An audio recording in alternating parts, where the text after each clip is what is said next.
नमस्कार दोस्तों, राधे राधे। कभी सोचा है अगर सिर्फ एक स्नान आपकी सारी मुश्किलें, रोग और पाप मिटा सकता है तो क्या आप वो स्नान करना चाहेंगे? जी हाँ, ऐसे ही चमत्कारी स्नान खुद भगवान श्री कृष्ण ने किया था। कहते हैं जब श्री कृष्ण ने कालिये नाग को पराजित किया तब उन्होंने यमुना में स्नान किया और उसी क्षण से वो जल पाप नाशक और रोग नाशक बन गया। आज भी मान्यता है कि यमुना जी में स्नान करने से इंसान के जीवन की सारी बाधाएं खत्म हो जाती हैं। लेकिन ध्यान रहे, ये स्नान सिर्फ शरीर का नहीं, मन का भी होता है। और जब मन पवित्र होता है तभी जीवन में चमत्कार शुरू होते हैं। तो क्या आप भी श्री कृष्ण जी के उस चमत्कारी स्नान की कथा जानना चाहते हैं?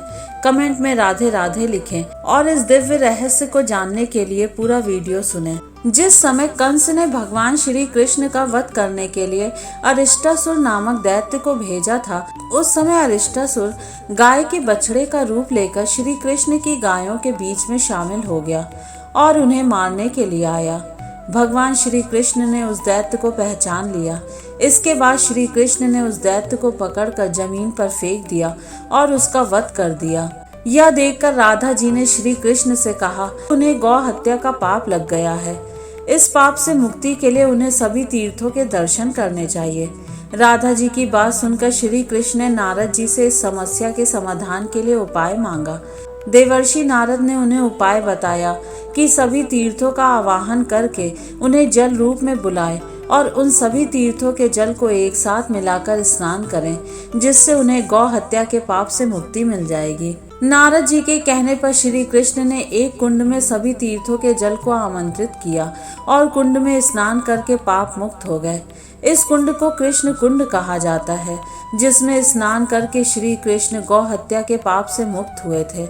माना जाता है कि इस कुंड का निर्माण श्री कृष्ण ने अपनी बांसुरी से किया था। नारद जी के कहने पर ही श्री कृष्ण ने यह कुंड अपनी बांसुरी से खोदा था और सभी तीर्थों से उस कुंड में आने की प्रार्थना की, जिसके बाद सभी तीर्थ उस कुंड में आ गए। इसके बाद श्री कृष्ण के कुंड को देखकर राधा जी ने भी अपने कंगन से एक कुंड खोदा।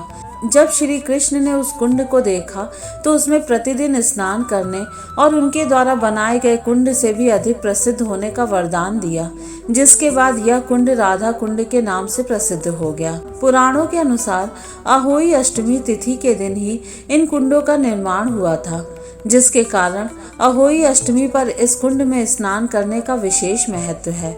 कृष्ण कुंड और राधा कुंड की अपनी अपनी विशेषता है।